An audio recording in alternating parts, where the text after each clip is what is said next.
എനിക്ക് ആദ്യം കിട്ടിയതിനേക്കാളും താല്പര്യം ഉണ്ടെന്ന് പറഞ്ഞതുകൊണ്ട് തന്നതാണ്. അപ്പോൾ നമ്മൾ നിർബന്ധമായിട്ട് മാറിയേ പറ്റുള്ളൂ. നമുക്ക് ആദ്യം കിട്ടിയത് തന്നെ മതി എന്ന് പറയാനാവില്ല. അപ്പോൾ ഇനിയിപ്പോൾ നിർണായകമാണ്. കാരണം മൂന്നാം ഘട്ടത്തിൻ്റെ ഏറ്റവും പ്രധാനം എന്നാ, പിന്നൊരു മാറ്റമില്ല. ഗവൺമെൻറ് മേഖലയാണെങ്കിലും സ്വകാര്യ മേഖലയാണെങ്കിലും മൂന്നാം ഘട്ടത്തിൽ നമ്മളൊരു കോളേജിൽ പോയി ചേർന്നാൽ ഇത് തമ്മിൽ യാതൊരു തരത്തിലും ബന്ധമില്ല. ഓൾ ഇന്ത്യയുടെ തരത്തിൽ 3 രീതിയിൽ പോകുന്നു, അതിന് പ്രത്യേക രീതികൾ. കേരളയുടെ രീതിയിൽ പോകുന്നു, അതിന് പ്രത്യേക രീതികൾ. ഇത് തമ്മിൽ യാതൊരു ബന്ധവുമില്ല. പക്ഷേ അതൊരു വലിയ സാധ്യതയാണെന്ന് വിചാരിക്കരുത്. വളരെ കുറച്ച് സീറ്റുകൾ മാത്രമേ ഉണ്ടാവുകയുള്ളൂ. ഹയർ ഓപ്ഷൻ ഉണ്ട്. അങ്ങോട്ട് മാറണം എന്നുണ്ടെങ്കിൽ ഓട്ടോമാറ്റിക് കിട്ടില്ല. നമ്മളായിട്ട് പറയണം. നമ്മൾ കൺഫേം ചെയ്ത് കഴിഞ്ഞാൽ ഹയർ ഓപ്ഷനിലോട്ട് മാറാം നവംബർ 1-ാം തീയതി. അപ്പോൾ നമുക്ക് അതിന് അപ്ലൈ ചെയ്യണമെങ്കിൽ നമ്മുടെ കാറ്റഗറി നോൺ ക്രിമിനൽ ഒക്കെ ഉണ്ടെങ്കിൽ അതിൻ്റെ സർട്ടിഫിക്കറ്റൊക്കെ നമുക്ക് വേണം. അത് അപ്ലൈ ചെയ്യണോ വേണ്ടയോ എന്നുള്ളത് നമ്മൾ ആലോചിക്കേണ്ട ഒരു സമയമാണ്. പക്ഷേ മൂന്നാം ഘട്ടത്തിൽ നിങ്ങൾ ഓർക്കുക, മൂന്നാം ഘട്ടം അലോട്ടഡ് ആയാൽ, അഡ്മിറ്റഡ് അല്ല, അലോട്ടഡ് ആയാൽ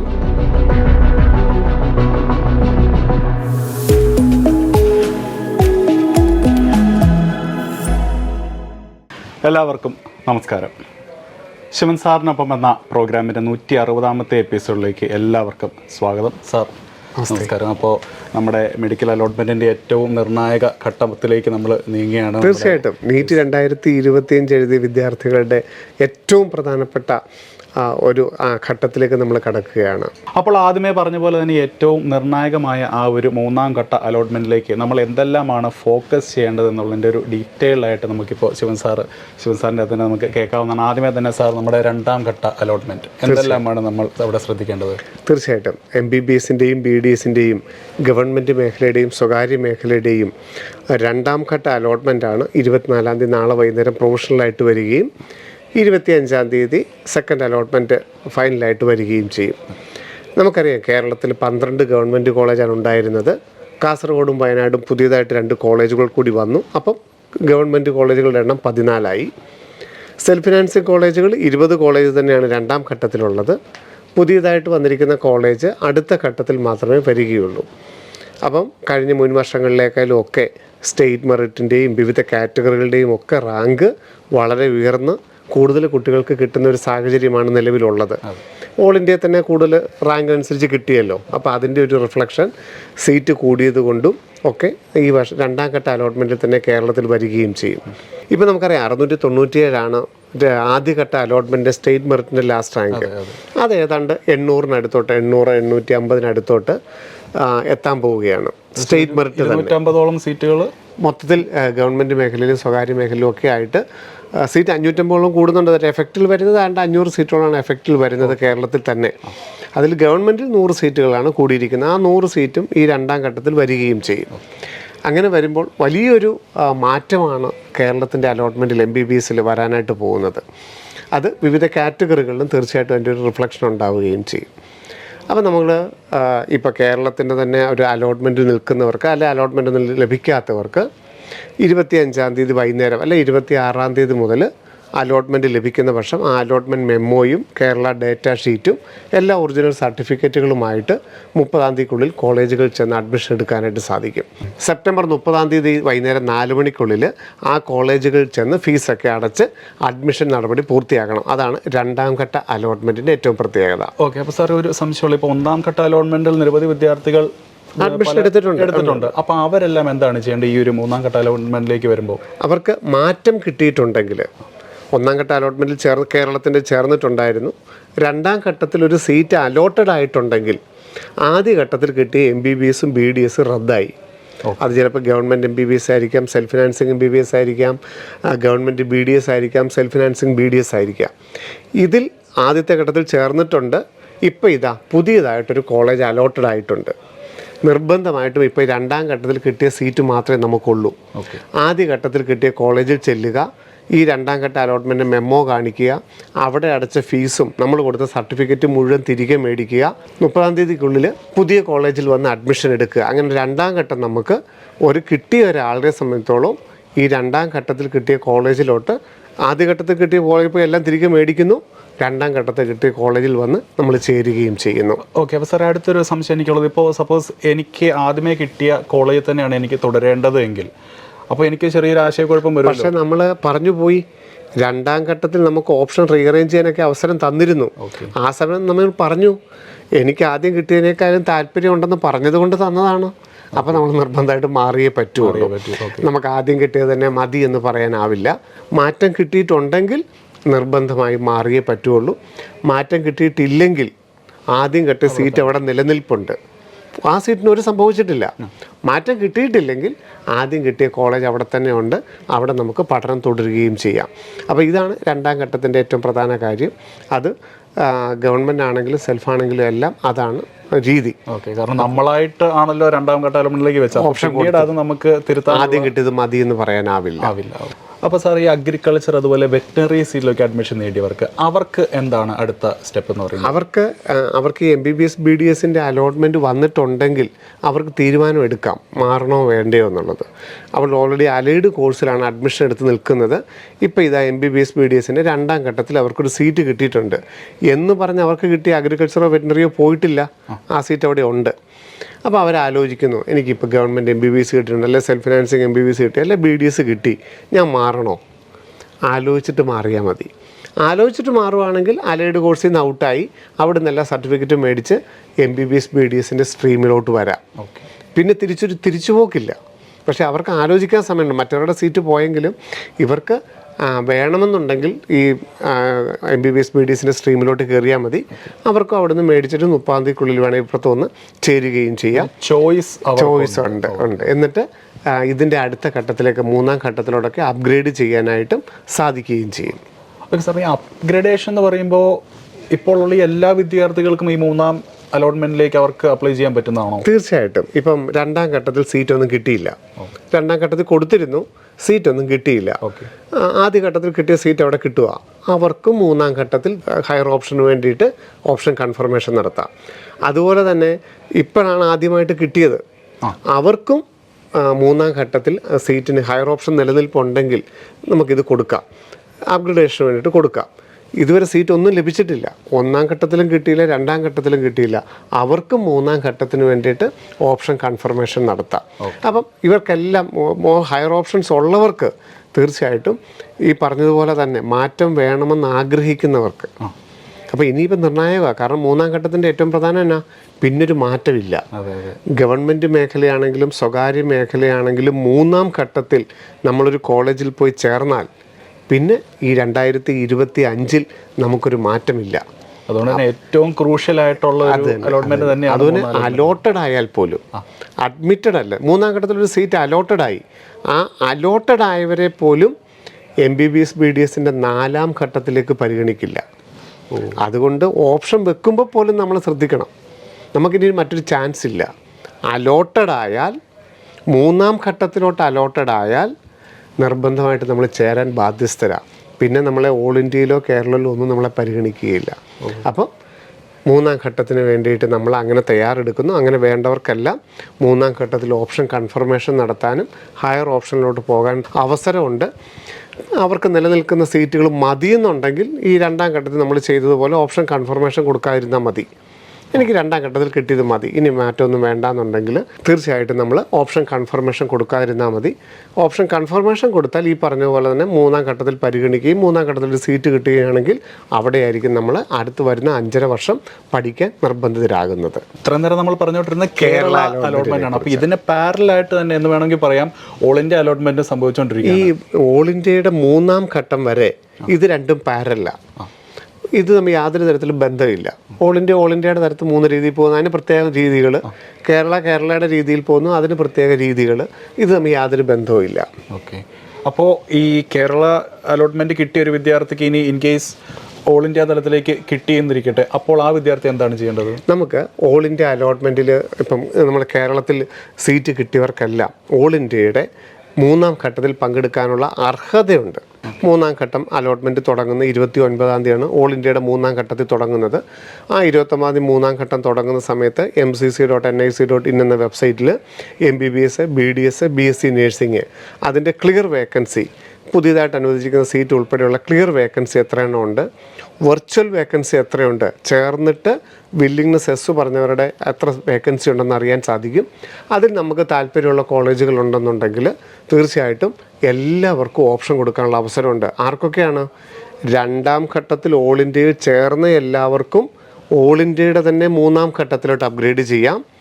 കേരളത്തിൻ്റെ സീറ്റിൽ ചേർന്നവർക്കെല്ലാം ഓൾ ഇന്ത്യയുടെ മൂന്നാം ഘട്ടത്തിലോട്ട് അപ്ഗ്രേഡേഷൻ കൊടുക്കാനുള്ള അവസരമുണ്ട്. ഓക്കെ, പക്ഷേ സാറേ നമ്മുടെ NCC ഒരു റൂൾ അല്ലെ ഒരു സജഷൻ പോലെ ഇങ്ങനെ പറഞ്ഞായിരുന്നു, അത് ഇങ്ങനെ ഒരു ക്രോസ് പരിപാടി, അതായത് ഇത് പണ്ട് ഒരു 2021, 22 കാലഘട്ടങ്ങളിലൊക്കെ അങ്ങനെ ഉണ്ടായിരുന്നു, ഇത് പങ്കെടുക്കാൻ പറ്റില്ല എന്നുള്ളത്. പക്ഷേ ഇപ്പം കേരള മെഡിക്കലിൽ നിന്ന് ഓൾ ഇന്ത്യയിലോട്ട് പോകാൻ പറ്റില്ലായിരുന്നു മൂന്നാം ഘട്ടത്തിലൊക്കെ. പക്ഷേ ഇപ്പം അങ്ങനെയൊന്നുമില്ല. മൂന്നാം ഘട്ടം വരെ ഇൻഡിവിജ്വലാണ്. ഇപ്പം നമുക്ക് കേരളത്തിൻ്റെ സൈറ്റിൽ കേരളത്തിൻ്റെ ഒരു നോട്ടിഫിക്കേഷൻ വരും. മൂന്നാം ഘട്ടത്തിൽ നിങ്ങൾക്ക് ഇന്ന ദിവസം വരെ ഇവിടുന്ന്, ഇപ്പോൾ കേരളത്തിൻ്റെ രണ്ടാം ഘട്ടത്തിൽ നമ്മളൊരു സീറ്റ് എടുത്ത് നിൽക്കുക. കേരളത്തിൽ എറണാകുളം മെഡിക്കൽ കോളേജിൽ നമ്മൾ അഡ്മിഷൻ എടുത്ത് നിൽക്കുക രണ്ടാം ഘട്ടത്തിൽ. ഇപ്പോൾ നാളെ വന്ന അലോട്ട്മെൻറ്റിൽ എറണാകുളം കിട്ടി, ഞാൻ എറണാകുളത്ത് നിൽക്കുകയെന്ന് വിചാരിക്കുക. എറണാകുളത്തോ സെൽഫിനോ ഏത് വേണേ ആവട്ടെ, നമ്മളൊരു സീറ്റ് എടുത്ത് നിൽക്കുകയാണ്. ഓൾ ഇന്ത്യയുടെ മൂന്നാം ഘട്ടത്തിൽ തീർച്ചയായിട്ടും നമുക്ക് ഓപ്ഷൻ കൊടുക്കാം. യാതൊരു കുഴപ്പമില്ല, അങ്ങനെയുള്ള റെസ്ട്രിക്ഷൻ ഒന്നുമില്ല. എല്ലാവർക്കും ഓൾ ഇന്ത്യയുടെ ആവശ്യക്കാർക്ക് മൂന്നാം ഘട്ടത്തിൽ ഓപ്ഷൻ കൊടുക്കാം. ഉദാഹരണം, നമ്മളിപ്പോൾ എറണാകുളം മെഡിക്കൽ കോളേജിൽ ഒരു അഡ്മിഷൻ എടുത്ത് നിൽക്കുന്ന വിദ്യാർത്ഥിയാണെന്നിരിക്കട്ടെ. എറണാകുളം എന്നല്ല, ഏതെങ്കിലും ഒരു കേരളത്തിലൊരു അലോട്ട്മെൻറ്റ് നിൽക്കുന്ന ഒരു വിദ്യാർത്ഥിയാണ്. അവർക്ക് ആർക്ക് വേണമെങ്കിലും ഓൾ ഇന്ത്യയുടെ മൂന്നാം ഘട്ടത്തിൽ ഓപ്ഷനുകൾ ഫില്ല് ചെയ്യാം. അവരുടെ താല്പര്യത്തിനനുസരിച്ച് ഓപ്ഷനുകളൊക്കെ ഫില്ല് ചെയ്യാം. അപ്പോൾ കേരളത്തിൻ്റെ മൂന്നാം ഘട്ടം നടക്കുന്ന സമയത്ത് ഒരു നോട്ടിഫിക്കേഷൻ വരും, ഇന്ന ദിവസം വരെ നിങ്ങൾക്ക് ക്വിറ്റ് ചെയ്യാം, ഇവിടെ നിന്ന് ഓൾ ഇന്ത്യയിലോട്ട് പോകാനായിട്ട് റിസൈൻ ചെയ്യാം. അപ്പോൾ എൻ്റെ ഒരു സംശയം എന്താണെന്ന് വെച്ചാൽ, ഇപ്പോൾ ഈ ഓൾ ഇന്ത്യ അലോട്ട്മെൻറ്റിൽ സീറ്റ് ലഭിച്ച ഒരു വിദ്യാർത്ഥിക്ക് തിരിച്ച് നമ്മുടെ കേരള അലോട്ട്മെൻറ്റിൽ ഇൻവോൾവ് ആകണമെങ്കിൽ, അല്ലെങ്കിൽ ഇവിടെ ഒരു സീറ്റ് മേടിക്കണമെങ്കിൽ അതിൻ്റെ കാര്യങ്ങളൊക്കെ എങ്ങനെ? തീർച്ചയായിട്ടും നമ്മൾ പറഞ്ഞിരുന്നു. കാരണം ഇത് രണ്ടും പാരലായിട്ട് പോകുന്നത് കൊണ്ട് ഒന്നിലോ രണ്ടിലോ മൂന്നിലോ MCCയുടെ ഒരു ഇടപെടലും ഇല്ല. ഈ റൗണ്ടുകളിലൊക്കെ പങ്കെടുക്കാവുന്നുള്ള ഒരു ഇടപെടലും ഇല്ല. ഏത് റൗണ്ടിലും ഓപ്ഷൻ കൊടുക്കാം. അങ്ങനെ വന്നു കഴിഞ്ഞപ്പോൾ രണ്ടാം റൗണ്ടിൽ പലരും പോയി ചേർന്നു. അല്ലെങ്കിൽ ചേരാനുള്ള ഡേറ്റ് 25-ാം തീയതി വൈകുന്നേരം വരെയാണ്. അപ്പം ഓൾ ഇന്ത്യയിൽ ഒരു കോളേജിൽ പോയി ചേർന്ന് കഴിഞ്ഞപ്പോൾ ചിലർക്ക് ആഗ്രഹമുണ്ട് കേരളത്തിലോട്ട് വരണം, അല്ലെങ്കിൽ കേരളത്തിൽ ബെറ്റർ ഓപ്ഷൻ കിട്ടി, അങ്ങനെ വരണം എന്നുണ്ടെങ്കിൽ നിലവിൽ അത് നാളെ വൈകുന്നേരം 6 മണി വരെയായിരുന്നു റിസൈൻ ചെയ്യാൻ ഓൾ ഇന്ത്യയിൽ നിന്ന് അവസരം, 24-ാം തീയതി. അതിപ്പം 29-ാം തീയതിയിലോട്ട് എക്സ്റ്റെൻഡ് ചെയ്തു. അപ്പം ഓൾ ഇന്ത്യയിൽ എവിടെയാണ് ചേർന്നിരിക്കുന്നതെങ്കിൽ പോലും കേരളത്തിലൊരു അലോട്ട്മെൻറ്റ് കിട്ടിയാൽ അവർക്കതൊരു കൂടുതൽ താല്പര്യമുണ്ടെങ്കിൽ ഓൾ ഇന്ത്യയിൽ നിന്നും റിസൈൻ ചെയ്തിട്ട് കേരളത്തിലോട്ട് വരാനുള്ള ഒരു പുതിയൊരു നോട്ടിഫിക്കേഷനാണ് വന്നിരിക്കുന്നത്. അത് വിദ്യാർത്ഥികൾക്ക് വളരെ ഉപകാരപ്രദമാണ്. ഒത്തിരി വിദ്യാർത്ഥികളാണ് കേരളത്തിലൊരു അഡ്മിഷന് വേണ്ടി കാത്തിരിക്കുന്നത്. അപ്പം അവർക്ക് തീർച്ചയായിട്ടും 29-ാം തീയതിക്കുള്ളിൽ ഓൾ ഇന്ത്യയിൽ നിന്ന് ക്വിറ്റ് ചെയ്തിട്ട് കേരളത്തിൽ വന്ന് ചേരാം. അതിൻ്റെ കൂടുതൽ ഗുണം എന്താണെന്ന് ചോദിച്ചാൽ, ഓൾ ഇന്ത്യ മൂന്നാമത്തെ റൗണ്ടിൽ വീണ്ടും ഓപ്ഷൻ കൊടുക്കുകയും ചെയ്യാം. ഓൾ ഇന്ത്യയിൽ നിന്ന് ക്വിറ്റ് ചെയ്യുമെന്ന് വിചാരിച്ച് പിന്നെ ഓൾ ഇന്ത്യ കൊടുക്കാൻ മേലാത്തയില്ല. ഓൾ ഇന്ത്യയുടെ മൂന്നാമത്തെ റൗണ്ടിൽ വീണ്ടും അവർക്ക് രജിസ്ട്രേഷൻ ഫീസ് അടച്ചിട്ട് കൂടുതൽ നല്ല ചോയ്സും തോന്നുന്നു കൊടുക്കുകയും താല്പര്യം ഉണ്ടെങ്കിൽ മാത്രം അങ്ങോട്ട് മാറുകയൊക്കെ ചെയ്യാം. അത് ഏറ്റവും നല്ലൊരു ഫെസിലിറ്റിയാണ് ഈ വർഷത്തെ MCC റെസിഗ്നേഷൻ 29-ാം തീയതി വരെ നീട്ടിയത്. അത് ഇന്ന് ഇപ്പോൾ ഉച്ചയ്ക്ക് വന്ന നോട്ടിഫിക്കേഷനാണ്. നിലവിലത് 24-ാം തീയതി 6 മണിക്ക് തീരുമെന്നായിരുന്നു. അത് ശ്രദ്ധിച്ചിട്ടില്ലെങ്കിൽ പേരൻസും കുട്ടികളൊക്കെ ശ്രദ്ധിക്കുന്നത് നല്ലതാണ്. ഓൾ ഇന്ത്യയിൽ നിന്ന് റിസൈൻ ചെയ്യാനുള്ള ഡേറ്റ് 29-ാം തീയതി വരെ നീട്ടിയിട്ടുണ്ട്. 5 ദിവസത്തെ ഒരു ഗ്യാപ്പ് തീർച്ചയായിട്ടും അവർക്ക് അവിടെ പോയി സർട്ടിഫിക്കറ്റ് മേടിക്കാനും തിരിച്ച് കേരളത്തിൽ വന്ന് ചേരാനുമുള്ള നല്ലൊരു ടൈം ഗ്യാപ്പാണത്. സാറേ, അപ്പോൾ കേരള അലോട്ട്മെൻറ്റ് നമുക്ക് ലഭിച്ച ആ ഒരു സീറ്റ് അപ്പോൾ നമ്മുടെ കയ്യിൽ നിന്ന് പോവുകയില്ല? അത് പാരലൽ തന്നെയാണ്. ഇപ്പം നമുക്ക് ഇപ്പോൾ എറണാകുളം മെഡിക്കൽ കോളേജിൽ നിൽക്കുന്നു, ഞാൻ ഓൾ ഇന്ത്യയിൽ ഓപ്ഷൻ കൊടുത്തു, എനിക്ക് ആലപ്പുഴ മെഡിക്കൽ കോളേജ് കിട്ടി. എനിക്ക് ആലോചിക്കുക ഏത് എടുക്കണം എന്നുള്ളത്. നിർബന്ധമായിട്ട് ആലപ്പുഴയിലോട്ട് മാറണം നിർബന്ധമൊന്നുമില്ല. തീർച്ചയായിട്ടും നമ്മൾ അവിടെ ചോയ്സ് നോക്കുന്നു, ഏതാണ് എനിക്ക് കൂടുതൽ താല്പര്യം. ആലപ്പുഴയാണ് താല്പര്യം, അല്ലെങ്കിൽ ഏതാണോ ഓൾ ഇന്ത്യ കിട്ടിയത് വേണമെന്നുണ്ടെങ്കിൽ ഇവിടുന്ന് TC മേടിച്ച് ഓൾ ഇന്ത്യയുടെ മൂന്നാം ഘട്ടത്തിൽ ചേർന്നാൽ മതി. അങ്ങനെ നമുക്ക് തന്നെ ഒരു തീരുമാനം എടുക്കാം. കേരളത്തിലെ സീറ്റ് പോകുമൊന്നുമില്ല. നേരത്തെ പറഞ്ഞത് രണ്ടും പാരലായിട്ട് തന്നെയാണ്. മൂന്നാം ഘട്ടം വരെ അത് പോകുന്നില്ല, എല്ലാവർക്കും പങ്കെടുക്കുകയും ചെയ്യും. ഇത് തന്നെയാണ് ഡീംഡ് ആണെങ്കിലും ഒക്കെ ഇത് തന്നെയാണ് നിയമം. ഓൾ ഇന്ത്യയിൽ നിന്ന് ഓൾ ഇന്ത്യയുടെ തേർഡിലോട്ട് മാറാം, കേരളത്തിൽ നിന്ന് ഓൾ ഇന്ത്യയിലോട്ട് മാറാം. കേരളത്തിൻ്റെ നോട്ടിഫിക്കേഷനകത്തൊരു റിസൈൻ ചെയ്യേണ്ട ഡേറ്റ് വരും, ഇന്ന ദിവസത്തിനുള്ളിൽ. ഇപ്പോൾ 29-ാം തീയതി ഓപ്ഷൻ കൊടുത്തിട്ട് ഓൾ ഇന്ത്യയുടെ അലോട്ട്മെൻറ്റ് വരുന്ന 8-ാം തീയതി. ചേരേണ്ട ഡേറ്റ് 8-ാം തീയതി അലോട്ട്മെൻറ്റ് വന്നാൽ 17-ാം തീയതിക്കുള്ളിലാണ് നമ്മൾ ചേരേണ്ടത്. 29-ാം തീയതി നമ്മൾ ഓപ്ഷൻ കൊടുക്കുന്നു, 8-ാം തീയതി ഓൾ ഇന്ത്യ അലോട്ട്മെൻറ്റ് വരുന്നു, നമ്മൾ ഡിസിഷൻ എടുക്കുന്നു എന്താണ് ചെയ്യേണ്ടത്. അപ്പോൾ നമ്മൾ പോയി ചേരുന്നു, 17-ാം തീയതിക്കുള്ളിൽ നമ്മൾ അഡ്മിഷൻ എടുക്കുന്നു. അതുപോലെ തന്നെ കേരളത്തിൻ്റെ അലോട്ട്മെൻറ്റ് തുടങ്ങുന്നത് ഒക്ടോബർ 6-ാം തീയതിയോടുകൂടിയാണ് കേരളത്തിൻ്റെ 3-ാം ഘട്ടം തുടങ്ങുന്നത്. അപ്പം ഓൾറെഡി ഓൾ ഇന്ത്യ അലോട്ട്മെൻറ്റ് വന്നല്ലോ. ഓൾ ഇന്ത്യ അലോട്ട്മെൻറ്റ് വന്നു കഴിയുമ്പം അവരുടെ നോട്ടിഫിക്കേഷനിൽ പറയും ഇന്ന ദിവസം തൊട്ട് ഇന്ന ദിവസം വരെ ഇവിടുന്ന് ക്വിറ്റ് ചെയ്ത് വേണേൽ നിങ്ങൾക്ക് പോകാം എന്നുള്ള നോട്ടിഫിക്കേഷൻ. അപ്പോൾ അത് നോർമൽ ഒരു പ്രൊസീജിയർ തന്നെ. ഇവിടുന്ന് പ്രൊസീജിയർ ചെയ്തിട്ട് നമുക്ക് ഓൾ ഇന്ത്യയിലോട്ട്, അപ്പോൾ ഇവിടുന്ന് ടി സി മേടിച്ചാൽ പോകുന്നത്, ടി സി മേടിച്ച് വേണം ഓൾ ഇന്ത്യയിലോട്ട് പോകാം. അങ്ങനെ പോകുന്നതിന് യാതൊരു കുഴപ്പവുമില്ല, അതിന് റെസ്ട്രിക്ഷനൊന്നുമില്ല. പിന്നെ ഓൾ ഇന്ത്യയിലോട്ട് ഇതൊക്കെ ഞാൻ പറഞ്ഞല്ലോ, അലോട്ടഡ് ആയി കഴിഞ്ഞു കഴിഞ്ഞാൽ പിന്നെ വേറെ ഒന്നിലും പരിഗണിക്കില്ല. അതൊക്കെ കൊടുക്കുന്നത് വളരെ സൂക്ഷിച്ച് തന്നെ കൊടുക്കാവുള്ളൂ. നമ്മൾ ടി സി മേടിച്ച് പോവുകയാണ്. ഓൾ ഇന്ത്യയിൽ പോയി ചേരുന്നു, അവിടെ തന്നെ നമ്മൾ 5.5 വർഷം പഠിക്കുന്നു. ഇതാണ് 3-ാം ഘട്ടത്തിൻ്റെ നിയമം. ഇനി കേരളത്തിൻ്റെ അലോട്ട്മെൻറ്റിലും നമ്മൾക്ക് 3-ാം ഘട്ടത്തിൽ നമുക്കിപ്പോൾ ഓൾ ഇന്ത്യയിലോട്ട് പോകാൻ ഉദ്ദേശിക്കുന്നില്ല, സെൽഫ് ഫിനാൻസിങ് മേഖലയൊക്കെയാണ്, ആയിക്കോട്ടെ. കേരളത്തിൻ്റെ 3-ാം ഘട്ടത്തിൽ ഇവർക്കെല്ലാം പങ്കെടുക്കാം. ഇവിടുന്ന് പോകുന്നവർക്കല്ല, ഇവിടെ തന്നെ നിൽക്കുകയാണ്. കേരളത്തിൽ നിൽക്കുന്നവർക്ക് കേരളത്തിൻ്റെ 3-ാം ഘട്ടത്തിൽ 6-ാം തീയതി മുതൽ ഓപ്ഷൻ കൊടുക്കുന്നു. 17-ാം തീയതി അലോട്ട്മെൻറ്റ് വരുന്നു, നമ്മൾ കേരളത്തിൻ്റെ ഏത് കോളേജാണോ നമ്മൾ അവിടെ പോയി ചേരുന്നു. അതാണ്, ഇതൊരു നോർമൽ പ്രൊസീജിയറാണ്. അപ്പോൾ നമ്മളിങ്ങനെ പറയുമ്പോൾ നമുക്കത് വളരെ കോംപ്ലിക്കേറ്റഡ് ആണെങ്കിലും ഒരു ഇൻഡിവിജ്വൽ വിദ്യാർത്ഥിയെ സംബന്ധിച്ചുള്ള അയാൾക്ക് വളരെ സൗകര്യമല്ലേ. ഏറ്റവും നല്ല ഓപ്ഷൻസ് എടുക്കാനായിട്ട് കൃത്യമായിട്ടും ഇന്നതാണ് കിട്ടുന്നത് നമുക്ക് ഇനി അറിയാം അല്ലേ.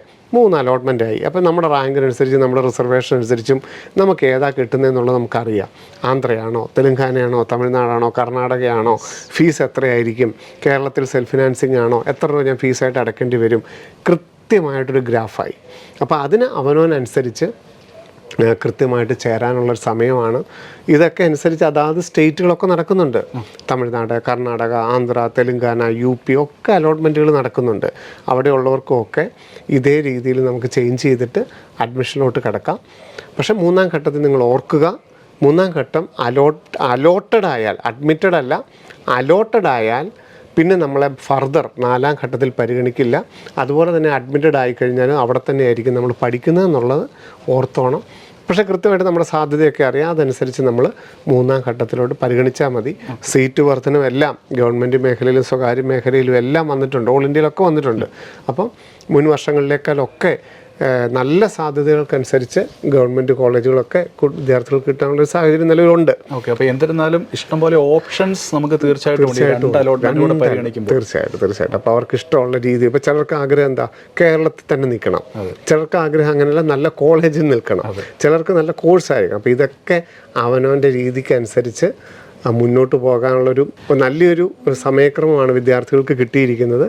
അത് നന്നായിട്ട് ഉപയോഗിച്ച് പിന്നെ മാറിക്കഴിയുമ്പോൾ നമുക്കിപ്പം മറ്റൊരു കോളേജിൽ പഠിച്ചിരുന്നെങ്കിൽ നല്ലതായിരുന്നു എന്നൊക്കെ സ്വാഭാവികമായിട്ട് തോന്നും അല്ലേ. അതൊക്കെ നമ്മളുടെ ഒരു തോന്നലേ. എനിക്ക് ഇപ്പം എയിംസ് കിട്ടിയിരുന്നത് നല്ലതായിരുന്നു, അല്ലെങ്കിൽ ഗവൺമെൻറ് കോളേജായിരുന്നു, അല്ലെ അതൊക്കെ ആദ്യത്തെ ഒരു റാങ്കിനൊക്കെ അനുസരിച്ചുള്ള ഇത് മാത്രമേ ഉള്ളൂ. ഏത് കോളേജാണെങ്കിലും ഏത് കോഴ്സാണെങ്കിലും ഇനി വരുന്ന കാലഘട്ടം എന്ന് പറയുന്നത് ഏറ്റവും മിടുക്കന്മാരെ, ഏറ്റവും നല്ല പ്രൊഫഷണൽസിനെ രാജ്യം കാത്തിരിക്കുകയാണ്. അപ്പം നിങ്ങൾ അവിടെ അതിൽ ഏറ്റവും മികച്ചതാകാൻ മാത്രം നോക്കുക. അവിടെയുള്ള എല്ലാ ഫെസിലിറ്റികളും ഫാക്കൽറ്റീസിനെയും എല്ലാം നന്നായിട്ട് ഉപയോഗിച്ച് നല്ല വ്യക്തികളായിട്ട് വളരാൻ ശ്രമിച്ചാൽ മാത്രം മതി. അല്ലാതെ ഒരു കിട്ടാത്ത ഒരു സാധനത്തിന് വേണ്ടിയിട്ട് നമ്മളവിടെ ഒരു കിട്ടിയില്ലല്ലോ എന്ന് ഓർത്തോണ്ട് അങ്ങനെ ഒരു നെഗറ്റീവ് ഒന്നും ഒരിക്കലും ഇനിയുള്ള കാലത്ത് ഉണ്ടാകില്ല. റിഗ്രറ്റിൻ്റെ ആവശ്യമില്ല, ഒരിക്കലും ഉണ്ടാകില്ല. പക്ഷേ സാർ, ഇപ്പോൾ പല മെഡിക്കൽ കോളേജുകളും ക്ലാസ്സുകൾ ഓൾറെഡി തുടങ്ങിക്കഴിഞ്ഞില്ലേ? അപ്പോൾ ഇനി അങ്ങോട്ടേക്ക് ഇപ്പോൾ ക്ലാസ് തുടങ്ങിക്കഴിഞ്ഞ ഒരു മെഡിക്കൽ കോളേജിലേക്ക് അഡ്മിഷൻ ലഭിക്കുന്ന ഒരു വിദ്യാർത്ഥിയെ സംബന്ധിച്ചിടത്തോളം ഒരു എക്സ്ട്രാ ബേർഡൻ അവിടെ നിലനിൽക്കും. തീർച്ചയായിട്ടും അതൊരു കണക്കിന് പറയുകയാണെങ്കിൽ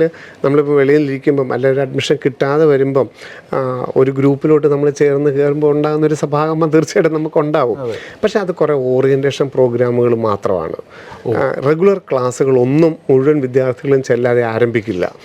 അപ്പം ഒരു തരത്തിലും ഒരു നെഗറ്റീവ് സൈഡ് ഇല്ല. പക്ഷേ ഈ പറഞ്ഞ പോലെ തന്നെ ഓൾറെഡി റണ്ണിങ് ആയിട്ടുള്ളൊരു സിസ്റ്റത്തിലോട്ട് നമുക്ക് ചെല്ലുമ്പോൾ ഉള്ളൊരു അപരിചിതത്വം ഉണ്ടാകുമെന്നല്ലാതെ ഓൾറെഡി ആദ്യത്തെ അലോട്ട്മെന്റ് വന്നവരെ ചെറുതായിട്ടൊന്ന് അത് മാത്രമേ ഉള്ളൂ. അല്ലാതെ നമുക്ക് ക്ലാസ്സുകളുടെ കാര്യത്തിലോ അറ്റൻഡൻസിൻ്റെ കാര്യത്തിലോ പരീക്ഷയുടെ കാര്യത്തിലോ ഇൻറ്റേർണൽ മാർക്കിൻ്റെ കാര്യത്തിലോ അത് കാരണം ഇത് എല്ലാ വർഷമുള്ള സിസ്റ്റം അല്ലേ, ഇത്തവണ ഇത്തിരി കൂടെ താമസിച്ചു പോയി എന്ന് മാത്രമേ ഉള്ളൂ.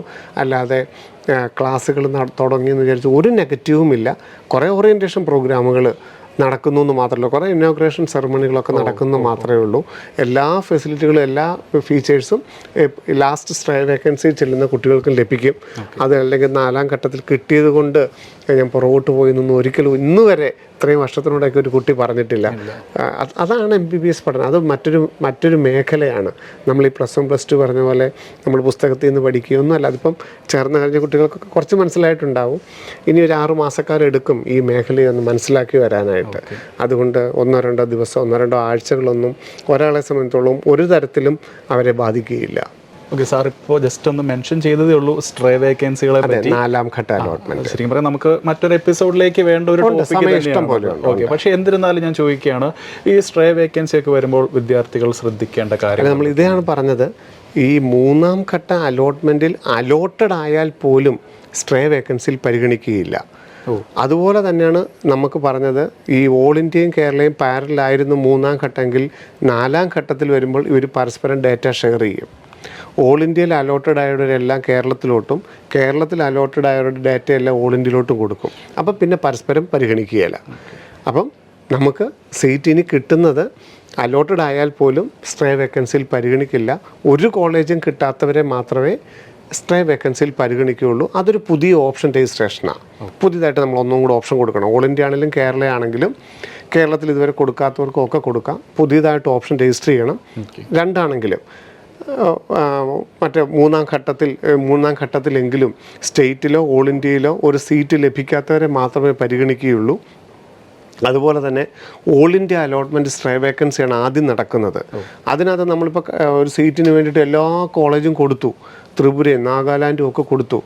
എന്നിട്ട് നമ്മൾ കേരള സ്ട്രേ വേക്കൻസി ചിലപ്പോൾ നമുക്ക് ഇവിടെ കേരളത്തിലൊരു സീറ്റ് കിട്ടുമായിരുന്നെങ്കിൽ പോലും ഓൾ ഇന്ത്യയുടെ സ്ട്രേക്കാണ് ആദ്യം പരിഗണിക്കുന്നത്. അപ്പം ഓൾ ഇന്ത്യയിൽ നമുക്ക് പോകാവുന്നേ വെക്കാവുള്ളൂ 4ാം ഘട്ടം ആണെങ്കിൽ പോലും. ഇല്ലെങ്കിൽ കേരളത്തിൻ്റെ സ്ട്രേ വേക്കൻസിയിൽ പരിഗണിക്കാതെ പോകും. ഓൾ ഇന്ത്യ സ്ട്രേ നിർബന്ധമായിട്ട് നമ്മൾ എടുക്കേണ്ടതായിട്ട് വരും. ഇല്ലെങ്കിൽ അടുത്ത വർഷത്തെ അഡ്മിഷനെ പോലും ബാധിക്കും. ഇപ്പോൾ 3ാം ഘട്ടം വരെ നമ്മളൊരു കോളേജ് എടുത്തില്ലെന്ന് ഓർത്തുകൊണ്ട് 2026 നീറ്റ് എക്സാമിനെ ബാധിക്കുകയില്ല. പക്ഷേ സ്ട്രേ വേക്കൻസി നമ്മളൊരു സീറ്റ് നമ്മളായിട്ട് കളഞ്ഞു കഴിഞ്ഞാൽ നിയമപരമായിട്ട് നമ്മൾ ലിക്വിഡേഷൻ ഡാമേജോ അല്ലെങ്കിൽ അടുത്ത വർഷത്തെ നീറ്റ് എക്സാമിനെ ബാധിക്കാം. അപ്പോൾ 4ാം ഘട്ടം പോകാവുന്ന കോളേജ് മാത്രമേ വെക്കാവുള്ളൂ എന്ന് മാത്രം ഓർത്തിരിക്കുക. കാരണം സീറ്റുകളെ കുറിച്ച് കൃത്യമായ ധാരണയുണ്ട്. പോകാവുന്ന കോളേജുകൾ മാത്രമേ വെക്കാവുള്ളൂ. അപ്പോൾ സാർ ആദ്യമേ പറഞ്ഞ പോലെ അതെന്ന് പറഞ്ഞ ഒരു സെപ്പറേറ്റ് രജിസ്ട്രേഷൻ, ആദ്യ അലോട്ട്മെന്റുകൾ നമ്മൾ രജിസ്റ്റർ ചെയ്ത ആ ഒരു അലോട്ട്മെന്റ് അല്ലല്ലേ, പുതിയതായിട്ട് കൊടുക്കണം. ആ കൊടുക്കുന്നതിനകത്ത് വേക്കൻസികളും കാറ്റഗറി അനുസരിച്ചൊക്കെ തന്നെയാണ്. അപ്പോൾ 4ാം ഘട്ട അലോട്ട്മെന്റിൽ വേക്കൻസി ലിസ്റ്റ് ഇടും. ഓരോ കാറ്റഗറിക്ക് അനുസരിച്ചുള്ള ലിസ്റ്റ് ഇടും. നമുക്ക് താല്പര്യമുള്ള കോളേജുകൾ ഓൾ ഇന്ത്യയിൽ കൊടുക്കുക. ഓൾ ഇന്ത്യയിൽ കിട്ടിയില്ലെങ്കിൽ കേരളത്തിൽ കൊടുക്കുക. നമുക്ക് ഏത് അലോട്ട്മെൻ്റ് ആണോ കിട്ടുന്നത് അവിടെ നമ്മൾ ചേരുകയും ചെയ്യണം. ഓക്കെ. അപ്പോൾ സാർ ഇപ്പോൾ പറഞ്ഞ പോലെ തന്നെ ഇതൊരു സെപ്പറേറ്റ് രജിസ്ട്രേഷൻ. അതെ, 4ാം ഘട്ടം ഓൾ ഇന്ത്യ ആണെങ്കിലും കേരള ആണെങ്കിലും പ്രത്യേകത തന്നെയാണ്, വ്യത്യസ്തം തന്നെയാണ്. സ്ട്രേ വേക്കൻസി എന്ന് പറഞ്ഞാൽ പുതിയതായിട്ട് ഓപ്ഷൻ കൊടുക്കണം. അപ്പോൾ സാർ ഈ ഒരു സ്ട്രേ വേക്കൻസിയിലേക്ക് വിദ്യാർത്ഥികൾ എന്തെല്ലാമാണ് ശ്രദ്ധിക്കേണ്ടത്? ലൈക്ക് കാറ്റഗറി വൈസ് അതുപോലെ റിസർവേഷൻ കാര്യങ്ങളുണ്ട്. ആ വഴിയാണോ അവർ അപ്ലൈ ചെയ്യേണ്ടത്, അതോ കോളേജുകളിൽ നേരിട്ട് ചെന്നാണോ അപ്ലൈ ചെയ്യേണ്ടത്? എങ്ങനെയാണ് അതിൻ്റെ കാര്യങ്ങൾ? ഇല്ല, ഓൺലൈനായിട്ട് തന്നെയാണ്. ഓൺലൈൻ്റെ തന്നെ അടുത്ത ഘട്ടം എന്ന് മാത്രമേ ഉള്ളൂ. റാങ്കിൻ്റെയും റിസർവേഷൻ്റെ അടിസ്ഥാനത്തിൽ തന്നെ മുൻ അലോട്ട്മെൻറ്റുകൾ പോലെ തന്നെയാണ് ഈ അലോട്ട്മെൻറ്റും. അല്ലാതെ ആദ്യം കൊടുക്കുന്നവർക്ക് സീറ്റെന്നോ സെൽഫ് ഫിനാൻസിങ് ആദ്യം എടുത്തു വെച്ച് കഴിഞ്ഞാൽ അവർക്ക് കിട്ടുമെന്നോ ഒന്നുമല്ല. അലോട്ട്മെൻറ്റ് തന്നെയാണ്, റാങ്കിന് തന്നെയാണ് പ്രിഫറൻസ്. അതിനൊന്നും ഒരു വ്യത്യാസമില്ല. നമ്മൾ ഓപ്ഷൻ കൊടുക്കുമ്പോൾ നമ്മൾ അവിടെ പോകാൻ നിർബന്ധിതരാണ്. ഒരു കോളേജും അലോട്ട് ചെയ്യാത്തവരെ മാത്രമേ ഇവിടെ പരിഗണിക്കുകയുള്ളൂ എന്നുള്ളത് മാത്രം ഓർത്താൽ മതി. ഏത് പുതിയതായിട്ട് സ്ട്രേ വേക്കൻസിയിൽ വേണമെങ്കിൽ കൊടുക്കാം. ഇതുവരെ ഒന്നും കൊടുക്കാത്തവർക്ക് കൊടുക്കാം. ഒരു കോളേജും കിട്ടാത്ത അലോട്ട്മെൻറ്റിൽ കൊടുത്തിരുന്നു, പക്ഷേ അഡ്മിഷൻ കിട്ടാത്തവർക്കൊക്കെ കൊടുക്കാം. പക്ഷേ അതൊരു വലിയ സാധ്യതയാണെന്ന് വിചാരിക്കരുത്. വളരെ കുറച്ച് സീറ്റുകൾ മാത്രമേ ഉണ്ടാവുകയുള്ളൂ. അതിലോട്ടുള്ള സീറ്റ്, അതായത് ഇപ്പം കേരളത്തിൻ്റെ കാര്യം പറയുകയാണെങ്കിൽ നല്ല റാങ്കുകാർ കുറേയധികം പേര് വെയിറ്റ് ചെയ്യുന്നുണ്ട് നല്ല കോളേജ് കിട്ടാൻ. അപ്പം അവരൊക്കെ എടുത്ത് കൊടുക്കും. അപ്പം ഒരു 3000 റാങ്കുള്ള ആളെ സംബന്ധിച്ചോളം കേരളത്തിൽ ഗവൺമെൻറ് സീറ്റ് കിട്ടുമെന്ന് 4ാം ഘട്ടത്തിൽ പ്രതീക്ഷിച്ചിരിക്കാനാവില്ല. കാരണം ഒരു 500-കാരും 800-കാരും 1200-കാരും ഒക്കെ വെറുതെ ഇരിപ്പുണ്ട്. ഇപ്പം ബുള്ളറ്റിൽ തന്നെ ഉണ്ട് അവരെല്ലാം, അല്ലേ? അത് നല്ല കോളേജ് കിട്ടാനായിട്ട് അവരുണ്ട്. അപ്പം ഒരു വലിയ റാങ്കിൻ്റെ വ്യത്യാസം ഒരിക്കലും 4ാം ഘട്ടത്തിലുണ്ടാവാറില്ല. 3ാം ഘട്ടത്തിലാണ് അലോട്ട്മെൻറ്റിൻ്റെ ലാസ്റ്റ് റാങ്ക് ഏറ്റവും ആപ്റ്റായിട്ട് വരുന്നത്, ഏറ്റവും അവസാനം വരുന്നത്. സ്ട്രേ വേക്കൻസി എന്ന് പറയുന്നത് വേക്കൻസി സീറ്റുകൾ കാണിക്കും. ഇതിനിടയിൽ കുറേ പേരിങ്ങനെ കോളേജുകൾ നോക്കി നിൽപ്പുണ്ട്. അവർ കൊടുത്തിട്ട് ആ സീറ്റ് എടുക്കുമെന്ന് മാത്രമേ ഓർക്കാനുള്ളൂ. ഓക്കെ. അപ്പോൾ സാറേ നേരത്തെ നമ്മൾ പറഞ്ഞ പോലെ ആ ഒരു പാരലൽ അലോട്ട്മെന്റ് നമ്മൾ പറഞ്ഞു മൂന്നാമത്തെ അലോട്ട്. അപ്പോൾ നമ്മൾ പറഞ്ഞു കേരളത്തിൽ നിന്ന് വേണമെങ്കിൽ നമുക്ക് ഇവിടെ ടി സി മേടിച്ച് ഓൾ ഇന്ത്യയിലേക്ക് കാരണം അതിന് നോട്ടിഫിക്കേഷൻ വരും, റിസൈൻ ചെയ്യേണ്ട നോട്ടിഫിക്കേഷൻ വരും. ഓക്കെ, അപ്പോൾ ഓൾ ഇന്ത്യ അലോട്ട്മെന്റ് അല്ലെങ്കിൽ ഓൾ ഇന്ത്യ മെഡിക്കൽ കോളേജുകളിൽ നിന്ന് കേരളത്തിലേക്ക് വരാനുള്ള ഒരു സാധ്യതകൾ ഇല്ല എന്നറിയാം. പക്ഷേ അതൊന്നുകൂടി നമ്മുടെ പ്രേക്ഷകർക്ക് വേണ്ടി ഒന്നുകൂടി ഒന്ന് വ്യക്തമാക്കാം. തീർച്ചയായിട്ടും നമ്മൾ ഓൾ ഇന്ത്യ അലോട്ട്മെന്റിൽ നമ്മൾ ചേർന്ന് കഴിഞ്ഞാൽ ഓൾ ഇന്ത്യയുടെ സെക്കൻഡിൽ നിന്ന് ഓൾ ഇന്ത്യയുടെ തേർഡിലോട്ട് പോകുന്നു, അല്ലെ കേരളത്തിൽ നിന്ന് ഓൾ ഇന്ത്യയുടെ തേർഡിലോട്ട് പോയി കഴിഞ്ഞാൽ പിന്നെ നമുക്ക് അവിടുന്ന് റിസൈൻ ചെയ്യാനുള്ള ഒരു നോട്ടിഫിക്കേഷൻ ഇല്ല. അവിടെ നമ്മൾ പോയി ചേർന്ന് കഴിഞ്ഞാൽ അവിടെ തന്നെ നമ്മൾ 5.5 വർഷം പഠിക്കണം. പക്ഷെ ചേരണോ വേണ്ടയോ നമുക്ക് ആലോചിക്കാൻ സമയമുണ്ട്. കേരളത്തിന് എന്താണ് സാധ്യത എന്നൊക്കെ വേണമെങ്കിൽ ചേരാതെയൊക്കെ ഇരിക്കാം. പക്ഷെ അതുപോലെ തന്നെ കേരളത്തിൻ്റെ ഇപ്പം ഒക്ടോബർ 17 ഓൾ ഇന്ത്യ ചേരേണ്ട ലാസ്റ്റ് ഡേറ്റ്. നമുക്ക് ഓൾ ഇന്ത്യയിൽ ഒരു കോളേജ് മാറ്റം കിട്ടി. ഒപ്പം 16 തീയതി വൈകുന്നേരം കേരളത്തിൻ്റെ പ്രൊഫഷണൽ വരും. കേരളത്തിൽ കിട്ടുമല്ലോ എന്ന് നോക്കാം അല്ലേ? ഓക്കെ, ഇപ്പം രണ്ടാം ഘട്ട അലോട്ട്മെൻറ്റിൽ സംഭവിച്ചതുപോലെ തന്നെ രണ്ടാം ഘട്ട അലോട്ട്മെൻറ്റ് ചേരേണ്ട ലാസ്റ്റ് ഡേറ്റ് 25 തീയതി. 24 തീയതി വൈകുന്നേരം കേരളയുടെ പ്രൊഫഷണൽ വരും. അപ്പോൾ കേരളത്തിൽ സാധ്യത ഉണ്ടോ എന്ന് നോക്കിയിട്ട് ഓൾ ഇന്ത്യ ചേർന്നാൽ മതിയല്ലോ. ഇതുപോലെ തന്നെ ഒരു സമാന സാഹചര്യം മൂന്നാമത്തെ റൗണ്ടിലും ഉണ്ടാവും. ഓൾ ഇന്ത്യയിൽ ഒരു കോളേജ് മാറ്റം കിട്ടി. ആ കോളേജിൽ ചേരേണ്ട ലാസ്റ്റ് ഡേറ്റ് ഒക്ടോബർ 17. ഒക്ടോബർ 16 തീയതി കേരളത്തിൻ്റെ പ്രൊഫഷണൽ ലിസ്റ്റ് വരും. അപ്പോൾ കേരളത്തിൽ സാധ്യത ഉണ്ടോ എന്ന് നോക്കിയിട്ട് പോയി ഒരു ദിവസം കിട്ടും. അങ്ങനെ ആർക്കെങ്കിലും ഒരാൾക്കോ 2 പേർക്കോ, ഒത്തിരി സീറ്റൊന്നും ഉണ്ടാവില്ല, ഒരാൾക്കോ 2 പേർക്കോ അങ്ങനെ താല്പര്യം ഉണ്ടെങ്കിൽ പ്രൊഫഷണൽ ലിസ്റ്റ് നോക്കിയിട്ട് പോയി ചേർന്നാൽ മതി. ചേർന്നാൽ ഓൾ ഇന്ത്യയിൽ പോയി ചേർന്നാൽ പിന്നെ റിസൈൻ ചെയ്യാനായിട്ട് ആ പ്രിൻസിപ്പളിനൊരു ലിങ്ക് ഇല്ല. അതുകൊണ്ട് ഓൾ ഇന്ത്യയിൽ തന്നെ നമ്മൾ പഠിക്കേണ്ടതായിട്ട് വരും. ഓക്കെ സാർ, അപ്പം നമ്മൾ ഇത്രയും നേരം സംസാരിച്ചുകൊണ്ടിരിക്കുന്നത് MBBS BDS അഡ്മിഷൻസിനെ പറ്റിയാണ്.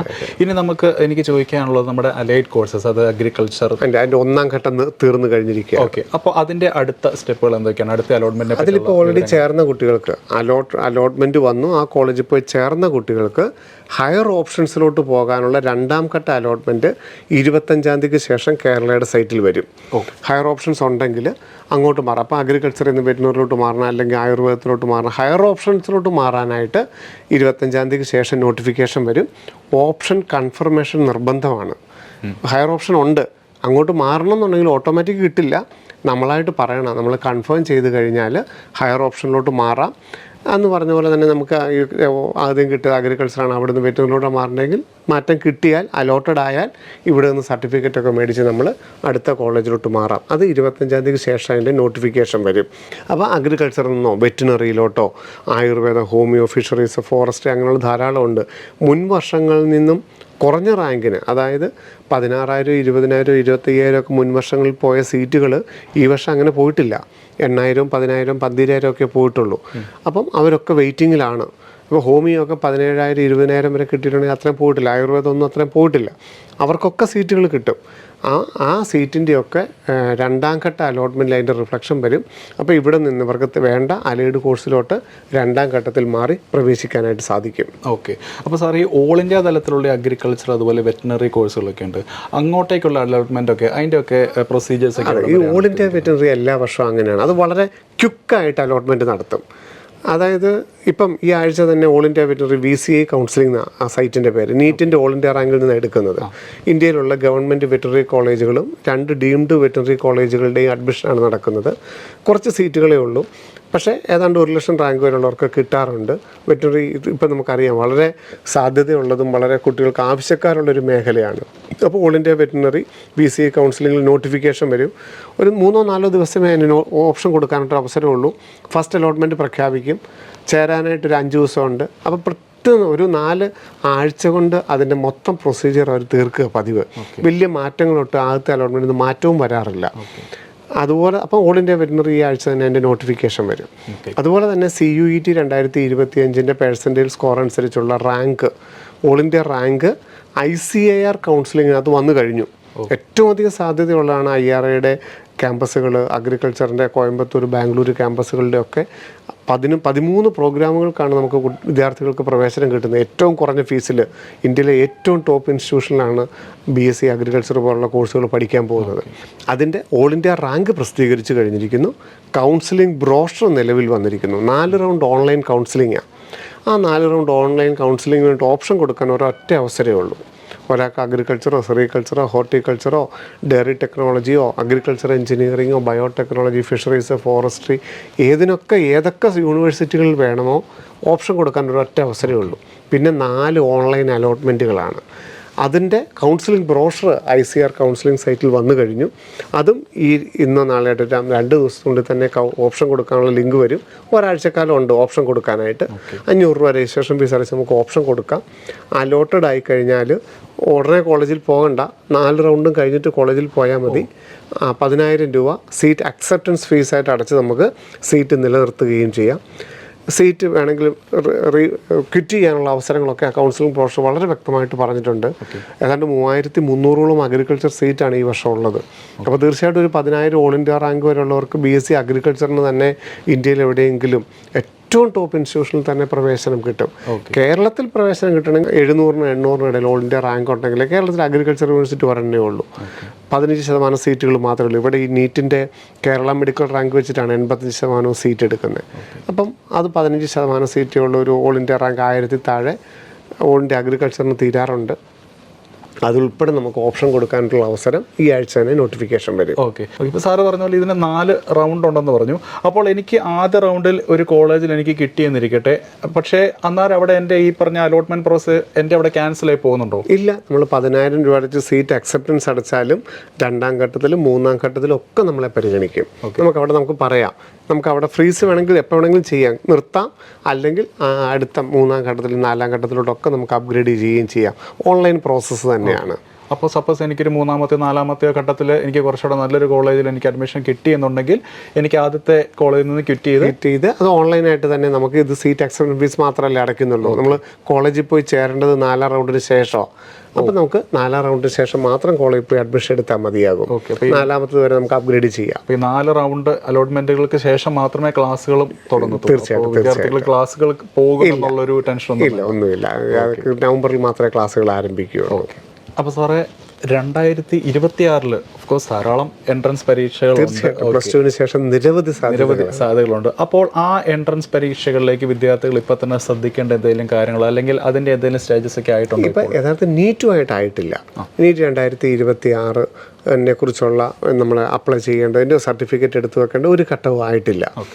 എന്നാൽ നമുക്കറിയാം JEE മെയിൻ 2026 ആദ്യ സെഷനാണ് നമുക്ക് ആദ്യത്തെ പരീക്ഷ വരുന്നത്. ജനുവരി 25 JEE മെയിൻ ആരംഭിക്കും. അതിൻ്റെ ആപ്ലിക്കേഷൻ നവംബർ 1 തുടങ്ങും. നവംബർ 1. അപ്പോൾ നമുക്ക് അതിന് അപ്ലൈ ചെയ്യണമെങ്കിൽ നമ്മുടെ കാറ്റഗറി നോൺ ക്രിമിനൽ ഒക്കെ ഉണ്ടെങ്കിൽ അതിൻ്റെ സർട്ടിഫിക്കറ്റൊക്കെ നമുക്ക് വേണം. അത് അപ്ലൈ ചെയ്യണോ വേണ്ടയോ എന്നുള്ളത് നമ്മൾ ആലോചിക്കേണ്ട ഒരു സമയമാണ്. ഓൺലൈൻ എക്സാമാണ്. അപ്പോൾ തീർച്ചയായിട്ടും JEE മെയിൻ പ്രിപ്പയർ ചെയ്യുന്നവർക്ക്, JEE മെയിൻ ഫോക്കസ് ചെയ്യുന്നവർക്ക് അതിൻ്റെ ആപ്ലിക്കേഷൻ നവംബറിൽ തുടങ്ങും. അതിന് അപ്ലൈ ചെയ്യാം. അതോടൊപ്പം തന്നെ ഡിസൈൻ മേഖലയ്ക്ക് ആഗ്രഹമുണ്ടെങ്കിൽ UCEED എക്സാമാണ് ആദ്യം വരുന്ന എക്സാം. ആ UCEED എക്സാമിൻ്റെ ആപ്ലിക്കേഷൻ ഒക്ടോബർ 1 ആരംഭിക്കും. National institute of design Hyderabad അതിൻ്റെ ഓൺലൈൻ ആപ്ലിക്കേഷൻ ഉടനെ തന്നെ ആരംഭിക്കും. അപ്പോൾ ഈ നോട്ടിഫിക്കേഷൻസ് ആണ് JEE മെയിൻ 2026, UCEED 2026, NID 2026. ഇതിൻ്റെ 3ൻ്റെ ഓൺലൈൻ ആപ്ലിക്കേഷൻ വരുന്ന മാസങ്ങളിൽ തന്നെ ആരംഭിക്കുകയും ചെയ്യും. അപ്പോൾ നീറ്റിൻ്റെ ചരിത്രത്തിലെ തന്നെ ഏറ്റവും കഠിനമേറിയ എക്സാം ആയിരുന്ന നീറ്റ് 2025 വിജയിച്ച് നിരവധി വിദ്യാർത്ഥികൾ ഇത് അവരുടെ ഡ്രീം ക്യാമ്പസുകളിൽ എത്തിച്ചേർന്നിരിക്കുന്നു. ഇനിയും ഒരുപാട് വിദ്യാർത്ഥികൾ അവരുടെ ക്യാമ്പസുകളിലേക്ക് എത്താനായിട്ട് വെയിറ്റ് ചെയ്തിരിക്കുകയാണ്. നമുക്ക് നീറ്റിൻ്റെ കാര്യം പറയുകയാണെങ്കിൽ ഏറ്റവും കടുപ്പമേറിയ എക്സാം ആണെങ്കിലും അലോട്ട്മെൻറ്റിലൂടെ അവർക്ക് ആഗ്രഹിച്ചതിനേക്കാളും ഏറ്റവും നല്ലൊരു കോളേജിലോട്ട് എത്താനായിട്ട് സാധിച്ചു എന്നുള്ളതാണ് ഈ വർഷത്തെ ഏറ്റവും പോസിറ്റീവ് സൈഡ്. എക്സാം ടഫായി കഴിഞ്ഞപ്പം നിരവധി വിദ്യാർത്ഥികൾക്ക് അവർക്ക് കിട്ടിയ സ്കോറിനെ കുറിച്ചൊക്കെ ഒരു സംശയം ഉണ്ടായിരുന്നു. അപ്പോഴും നമ്മൾ പറഞ്ഞിരുന്നു ഈ വർഷം ഇത് വളരെ കുറയുമെന്ന് പറഞ്ഞിരുന്നു. ഈ വർഷം കട്ട് ഓഫും വളരെ കുറഞ്ഞു, ധാരാളം സീറ്റുകളും അലോട്ട് ചെയ്തു.